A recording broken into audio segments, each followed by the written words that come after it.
우리에게 주시는 하나님 말씀은 민수기 15장 1절에서 21절 말씀입니다. 여호와께서 모세에게 말씀하여 이르시되 이스라엘 자손에게 말하여 그들에게 이르라.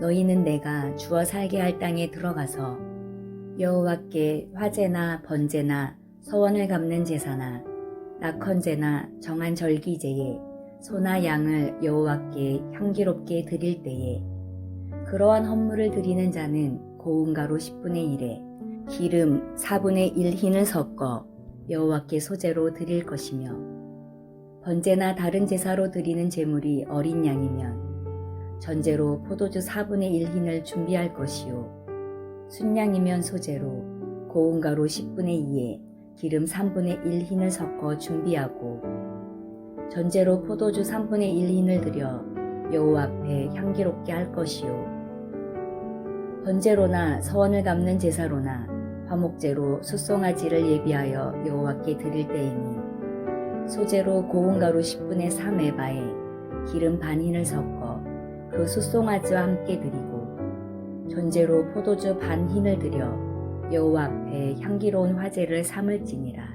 숫송아지나 순양이나 어린 순양이나 어린 염소에는 그 마리수마다 위와 같이 행하되 너희가 준비하는 수요를 따라 각기 수요에 맞게 하라. 누구든지 본토 소생이 여호와께 향기로운 화제를 드릴 때에는 이 법대로 할 것이요, 너희 중에 거류하는 타국인이나 너희 중에 대대로 있는 자나 누구든지 여호와께 향기로운 화제를 드릴 때에는 너희가 하는 대로 그도 그리할 것이라. 회중 곧 너희에게나 거류하는 타국인에게나 같은 율례이니 너희의 대대로 영원한 율례라. 너희가 어떠한 대로 타국인도 여호와 앞에 그러하리라. 너희에게나 너희 중에 거류하는 타국인에게나 같은 법도 같은 규례이니라. 여호와께서 모세에게 말씀하여 이르시되 이스라엘 자손에게 말하여 이르라. 너희는 내가 인도하는 땅에 들어가거든 그 땅의 양식을 먹을 때에 여호와께 거제를 드리되 너희의 처음 익은 곡식 가루떡을 거제로 타작마당의 거제같이 들어드리라. 너희의 처음 익은 곡식 가루떡을 대대의 여호와께 거제로 드릴지니라.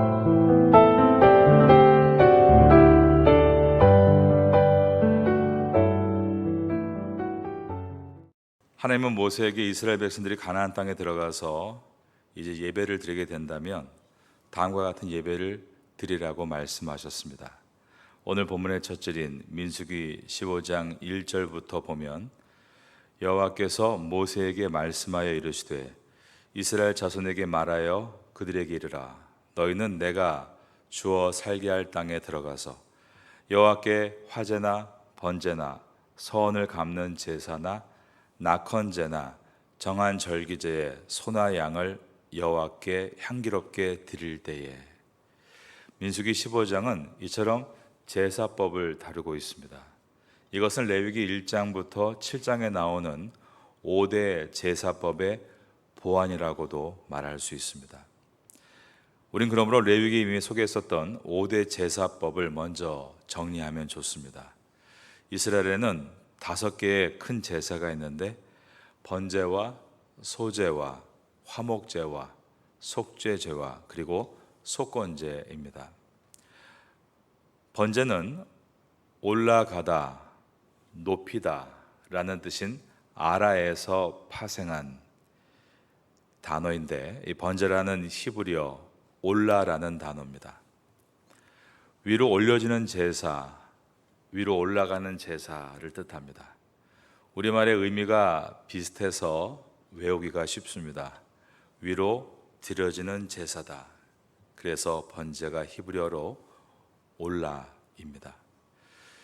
이러한 단어의 의미는 불에 태워진 희생 제물의 향기가 하나님 앞에 올라가서 하나님께 상달된다라는 뜻입니다. 그래서 영어 성경은 burnt offering, 태워드리는 제사라고 번역을 해놓았습니다.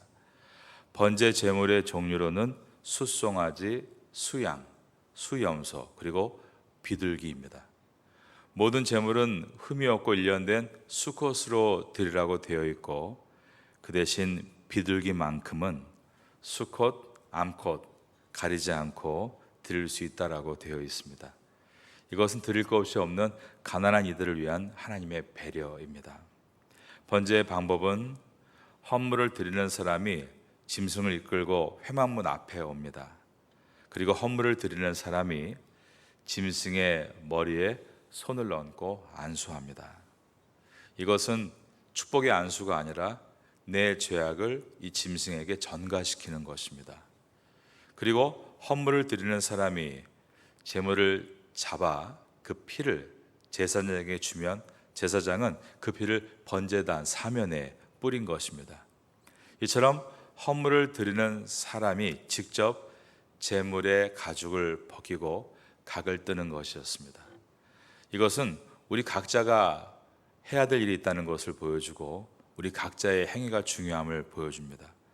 제사장은 그 뜬 각과 머리와 기름 그리고 물로 씻은 내장과 정강이를 다 불 위에서 태웠습니다. 이러한 방법은 소와 양과 염소의 경우도 마찬가지고 그런데 비둘기는 조금 달라서 제사장이 헌물을 그 사람에게서 받은 다음에 머리를 비틀고 단 위에 곧바로 불사르고 피는 단 곁에 뿌리고 그리고 멱통과 창자들은 재 버리는 곳에 버리고 몸은 쪼개서 단 위에 불살랐습니다. 저는 하나님께서 명령하신 제물에 대한 부분 가운데 이 비둘기 번제를 생각할 때 우리 주변에 있는 어려운 이웃들을 생각하게 됩니다. 특별히 우리가 도움을 주지 않으면 도저히 스스로 나갈 수 없는 그런 사람들도 있습니다. 어려운 극빈자들도 있고요. 그리고 또 장애인들도 있고 그 장애인의 가족들도 있습니다. 스스로 생계를 이어가지 못하는 어려운 사람들은 누군가의 도움이 필요합니다. 저는 우리가 이 번제에 대해서 묵상할 때 가장 작은 제물 중에 그래 비둘기도 있구나 그렇게 가볍게 드려도 되는 것이구나를 생각하는 것이 아니라 비둘기도 드리기 어려운 이웃들을 생각하며 그들을 섬기는 삶이 되어야 되겠구나라고 생각을 했습니다. 번제의 목적은 두 가지입니다. 첫째는 죄를 용서받기 위한 속죄를 위한 것입니다. 레위기 1장 4절에 보면 그는 번제물의 머리에 안수할지니 그를 위하여 기쁘게 받으심이 되어 그를 위하여 속죄가 될 것이다 라고 되어 있습니다. 레위기 16장 24절에서도 거룩한 곳에서 물로 그의 몸을 씻고 자기 옷을 입고 나와서 자기의 번제와 백성의 번제를 드려 자기와 백성을 위하여 속죄하고 이처럼 태워드리는 번제는 첫 번째가 속죄를 위한 것입니다. 두 번째 번제의 목적이 하나님을 향한 자신의 헌신을 표현할 때입니다. 이러한 목적은 창세기 22장에서 이미 아브라함의 순종에서 잘 나타났습니다. 자신의 순종과 믿음을 증명하기 위해 그는 사랑하는 독자를 번제로 바치려고 했죠.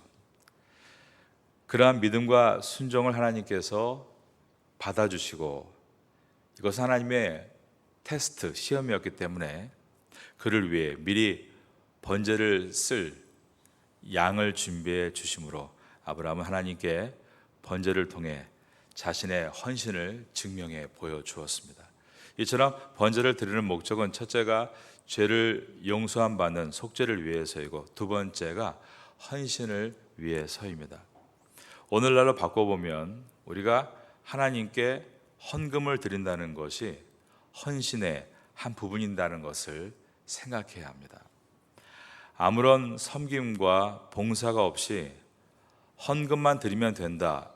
이것도 잘못된 헌신의 사고지만 헌금을 드리지 않고 섬김과 봉사만 하면 된다라고 생각하는 것도 결코 다르지 않은 동일한 문제입니다. 헌금을 드린다는 것도 헌신인 것을 우리가 또한 생각해야 한다는 것입니다. 소제가 있습니다. 소제는 히브리어로 민하입니다. 피 없는 곡물 제사를 뜻합니다. 그러니까 곡식으로 드려지는 것을 말합니다. 소제 드려진 제물의 종류로 네 가지가 있었습니다. 첫 번째가 고운 가루로서 여기에 기름과 유향을 첨가해서 드렸습니다. 두 번째는 누룩을 넣지 않고 고운 가루에 기름을 섞어 만든 무교병입니다. 무교병을 만드는 방법은 또 여러 가지로 나누어지는데 화덕에 구운 것이 있고 번철에 부친 것이 있고 솥에 삶는 것이 있습니다.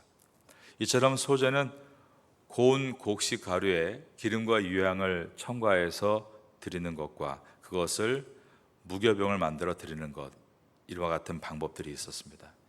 그리고 세 번째로 처음 익은 곡식을 드리는 것도 소제였고, 네 번째로 첫 이삭을 드리는 것도 소제였습니다. 이처럼 첫 이삭, 처음 익은 곡식, 추수한 곡식 등 수시로 다양하게 드리는 것이 소제인 것입니다. 이와 같이 하나님께 드리는 즐거움을 누리는 것입니다. 여러분, 이 내용을 들어보면 이 제물들은 이스라엘 백성이 광야에서는 도저히 할 수 없는 일들이었습니다. 이 제물들은 그들이 가나안 땅에 들어가 농경 생활을 시작해야만 얻을 수 있는 일들이었습니다. 그러니까 하나님은 이미 가나안 땅에 들어가는 것을 아예 기정사실화해서 말씀하신다는 것을 보게 됩니다. 하나님은 언제나 이러십니다. 늘 우리에게 미래에 대해서 확실하게 말씀하십니다. 너희는 반드시 들어가리라. 그래서 정탐꾼들을 가나안 땅에 들여보내실 때도 각 지파의 대표들 12명을 보내신 이유는 반드시 그 땅에 들어가게 될 것이니 너희는 들어가서 앞으로 각 지파별로 어디를 분배받아야 될 것인지를 보고 오라고 하신 것입니다. 우리가 이처럼 하나님의 분명한 약속을 믿기까지가 훈련의 과정이고 이것을 정말 믿고 순종할 때가 훈련의 끝인 것입니다. 항상 하나님 우리를 그렇게 인도해 가십니다. 그래서 한 과목을 마치면 또 그 다음 과목을 주시고 또 그 과목에서 우리가 훈련을 잘 마쳐서 시험을 끝내면 또 그 다음 과정을 주시니 우리의 인생은 하나님의 큰 대학 안에 있다라고도 말할 수 있겠습니다. 소제의 방법은 제물을 제단으로 가져오기 전에 집에서 제물을 준비하는 것을 더 주목해야 되는데 그것은 제물을 준비하는 과정 자체가 이미 소제를 잘 드리는 것과 연결되어 있기 때문입니다. 첫 번째로 고운 가루에 소제물을 드릴 경우에 그 위에 기름을 붓고 또 유향을 넣습니다.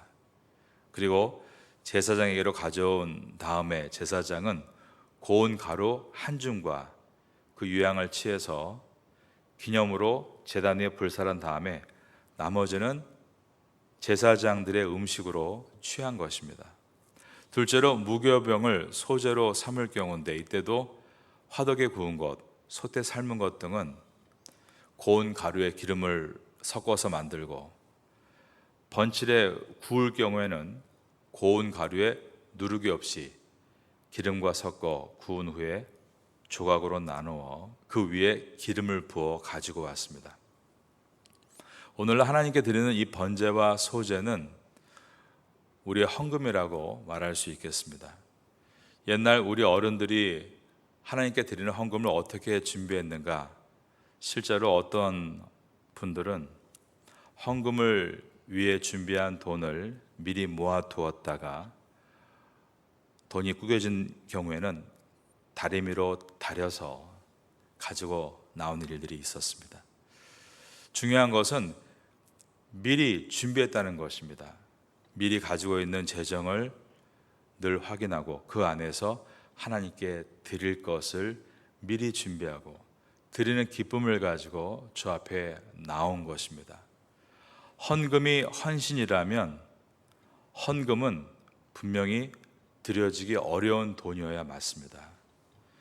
그런 어려움을 하나님께 드리는 것이 참된 헌신이 아닐까요? 만일 교회학교 자녀 부모들이 아이들 헌금을 쥐어주면서 20바트를 지어주고 자신은 50바트나 또 100바트를 헌금한다. 이것은 정말 수고로 인한 헌신적인 헌금인지를 돌아보아야 합니다. 진정한 헌금이란 어떤 것입니까? 돈의 액수는 분명 중요하지 않다고 우리가 전제할 수 있습니다. 예수님의 눈앞에 두렙돈을 넣은 여인이 있습니다. 그런데 그 두렙돈이 오늘날로 약 20바트 정도입니다. 그러나 그 돈은 예수님께서 말씀하기를 그날 그녀의 생활비의 전부였다라고 하셨습니다. 이처럼 어려운 이웃들의 헌금도 있고 하나님은 그 헌금을 너무나 귀하게 받아 주십니다. 그럴 때 헌신할 헌자, 헌금이 되는 것입니다. 그런데 가족이 한번 외식하면서 아이에게 한 끼 식사로 200바트짜리 음식을 먹여주면서 그 아이의 손에 하나님께 드릴 헌금이라고 20바트를 쥐어주는 것은 아이에게 어릴 때부터 헌금의 의미를 왜곡시키게 하는 것입니다. 어른들도 자기 외식비도 안 되는 돈을 일주일에 아무 준비 없이 지갑을 열어 헌금하는 것은 하나님께 드리는 헌금할 그 헌신할 헌자의 헌금이 아닌 것입니다.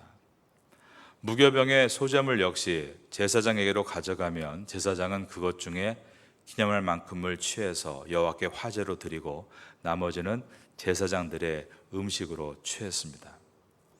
예전에 한국 교회들 속에는 각 교회의 로비에 쌀통이 있었죠. 그것을 거룩할 성자를 넣어서 성미라고 불렀습니다. 농사가 주 사업이던 우리나라는 이처럼 교회 안에 소재와 같이 곡식을 헌금할 수 있는 성미함이 있었던 것입니다. 그들은 그것을 하나님께 드렸고 그 드린 성미들은 교회의 목회자들이 먹었습니다. 묵은 쌀 혹은 먹다 남은 쌀을 드렸겠습니까? 가장 좋은 쌀을 하나님께 드리듯 성미 안에 넣은 것입니다. 제 선배 중에 김동주 목사님이란 분이 산골에서 목회를 하시는데 이런 말을 자주 하십니다. 항상 아침이 되면 최고로 신선한 상추, 고추, 깻잎 같은 야채들이 교회 입구에 이렇게 놓여진다는 것입니다. 그 지역에 있는 대부분의 노인 성도님들이 그 전날 미리 준비해둔 채소를 하나님께 드리는 마음으로 새벽에 나와 놓고 예배를 드리고 돌아가는 것이었습니다. 그래서 자신은 항상 신선한 야채를 먹고 살고 있어 감사하고 행복하다 그런 말씀을 하셨습니다. 셋째는 첫 이삭을 드리는 경우인데 이때는 반드시 그 곡식을 볶아야 하고 그 위에 기름을 붓고 유향을 더한 다음에 제사장에게로 가지고 옵니다.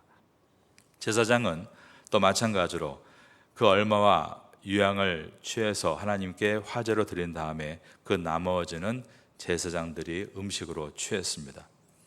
소재의 목적은 두 가지로 말할 수 있는데 첫 번째가 우리가 삶을 영위할 수 있도록 물질을 공급해 주시고 보호해 주시는 하나님의 은혜에 감사하며 경배를 돌리며 드리는 것입니다. 두 번째는 자신의 땅을 가지고 있지 않는 제사장과 레위인들에게 음식을 제공하기 위해서 드리는 것이었습니다.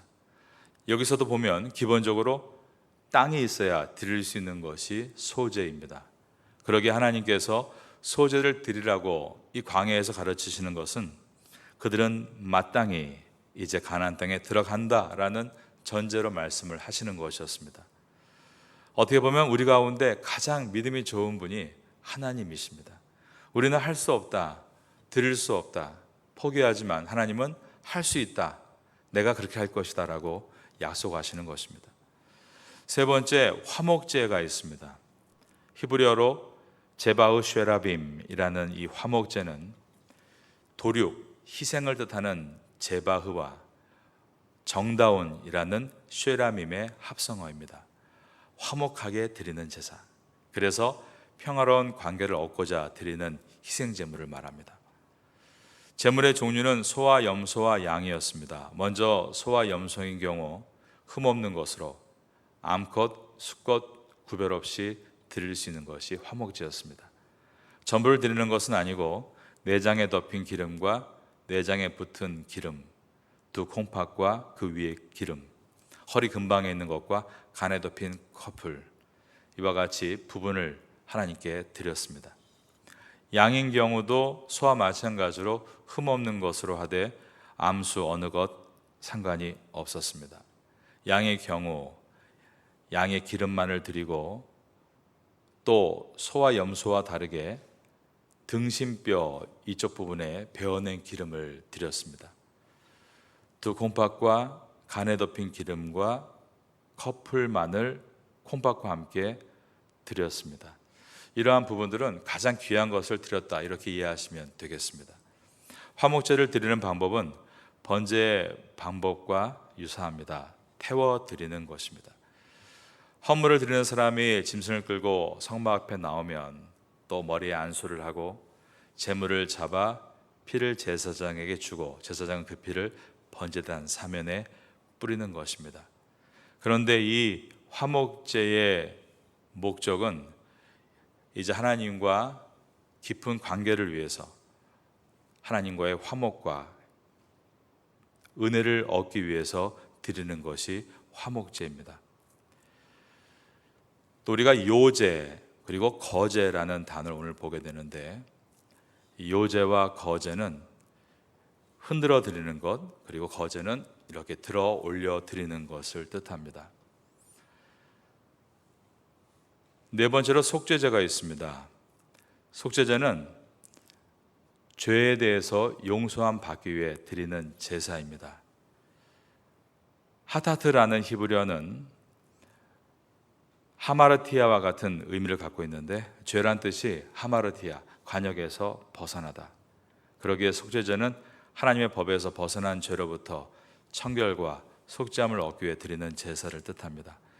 즉 죄를 지었을 때 제물을 가지고 오는 제사입니다. 속죄제의 제물은 범죄자의 사회적 위치에 따라 달라지는데, 제사장은 흠없는 숫송아지를 드리고 온 회중은 숫송아지를 드리고 족장은 흠없는 염소를 드리고 평민은 흠없는 암양이나 암염소를 드립니다. 또 가난한 자들은 산비둘기나 집비둘기를 제물로 드릴 수 있었습니다. 여기에 보면 하나님 앞에 더 중요한 일을 맡고 있고 또 지도자의 자리에 있는 사람이 더 많은 것으로 드리고 있다는 것도 우리가 확인해야 됩니다. 앞에 있는 사람들은 자신이 정결하기 위해서 더 많이 수고하고 더 헌신된 모습을 보여한다는 것을 제사 예식을 통해 확인하게 되는 것입니다. 속죄제의 방법은 또 마찬가지로 제물이 될 짐승을 회막문 앞으로 가지고 오면 또 손을 들어 머리에 안수합니다. 말씀드린 대로 축복의 안수가 아니라 나의 죄를 이 짐승에게 전가시키는 것입니다.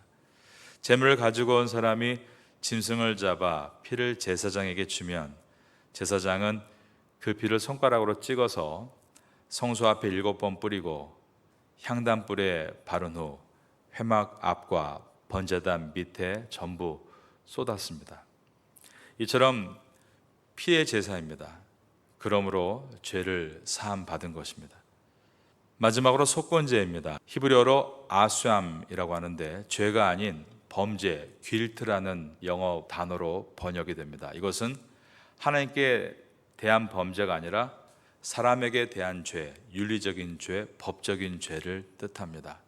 다른 사람에게 상해를 입히거나 또 다른 사람에게 어떤 경제적인 어려움을 준 경우, 그럴 때 그러한 범법과 손해에 대해서, 사회적인 죄에 대해서 자기가 책임을 동감하고 하나님 앞에 회개하는 것입니다.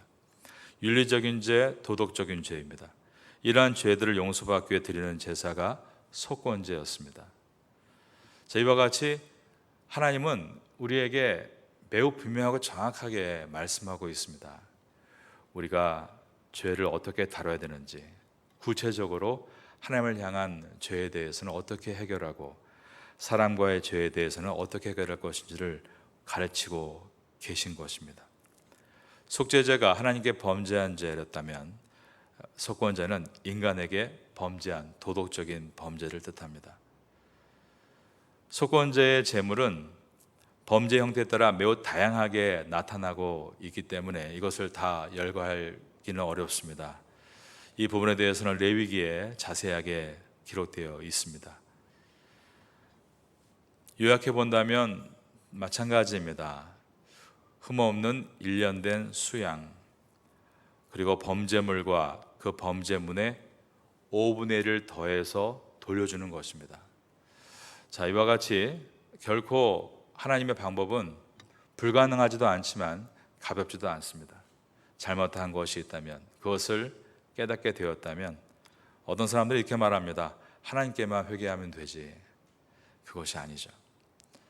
내가 잘못한 사람에게 찾아가서 손해를 끼친 것 외에 5분의 1, 20%를 더해서 돌려주라.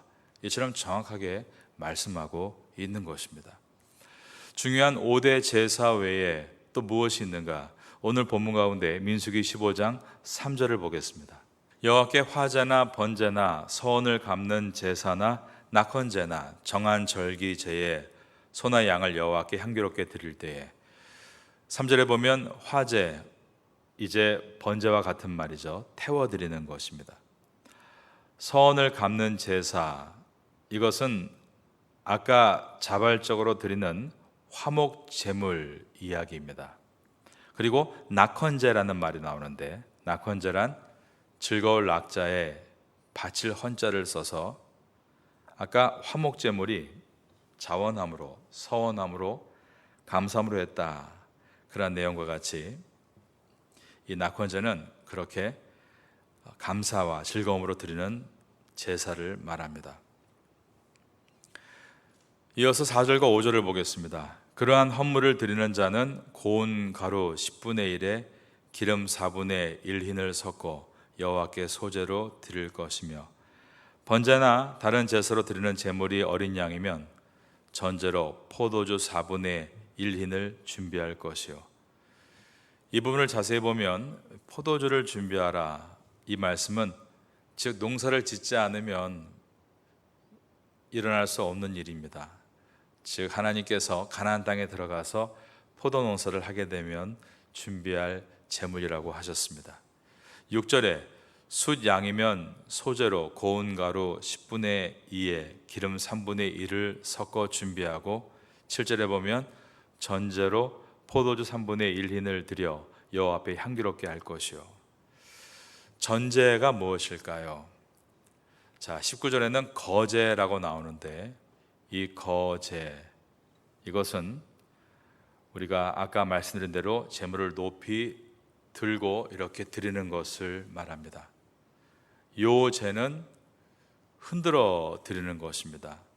그렇지만 이 방법이 좌우로 흔들었을지 앞과 뒤로 흔들었을지는 정확하게 알 수 없지만, 이처럼 흔들어 드리는 제사가 요 제입니다. 그러면 이 가운데 전제라는 것이 있는데, 이것이 무엇인가를 오늘 설명하면서 설교를 마치려고 합니다. 전제란 포도주, 이와 같은 액체를 번제나 화목제 위에 부어드리는 것, 즉 부어드리는 것을 뜻합니다. 그런데 이 내용이 어디에 나와 있는가 하면 신약 성경에 사도 바울의 고백에 들어 있습니다. 그는 말하기를 나의 소망은 내가 전제로 드려지는 것이다 라고 말을 한 것입니다. 빌립보서 2장 17절에 들어있는 말씀입니다. 만일 너희 믿음의 제물과 섬김 위에 내가 나를 전제로 드릴지라도 나는 기뻐하고 너희 무리와 함께 기뻐하리니. 이때 순교를 앞둔 바울이었습니다. 자신의 삶을 전제로 드려지는 제물이라고 표현했습니다. 전제는 항상 제사의 마지막에 붙는 마지막 희생입니다.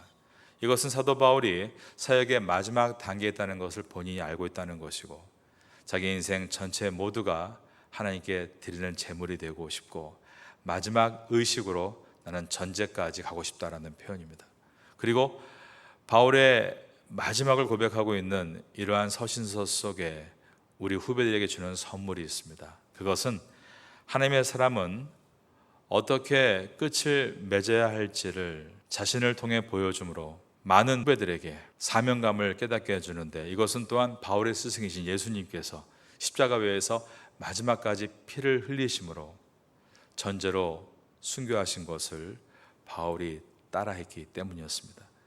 우리는 이와 같은 예수님과 모든 믿음의 선배들이 이루었던 전제로 드리는 삶을 보며 오늘까지 믿음을 지켜오고 있습니다. 그렇다면 여기에 있는 모든 이 제사의 방법들은 또한 우리의 삶의 모습이 된다는 것을 보여주고 있는 것입니다.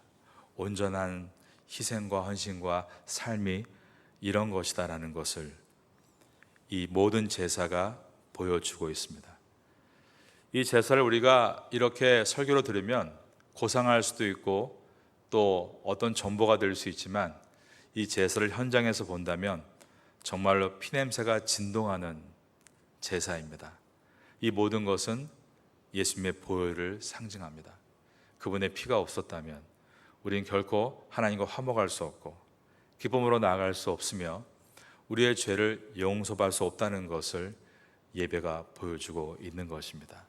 오늘도 이 민수기를 지나며 우리가 드리는 헌신의 귀중함도 깨닫고, 또 우리가 하나님 앞에 나아갈 때 그리스도의 보혈이 얼마나 보배로운가를 생각할 수 있는 우리가 될 수 있기를 예수님의 이름으로 축원합니다.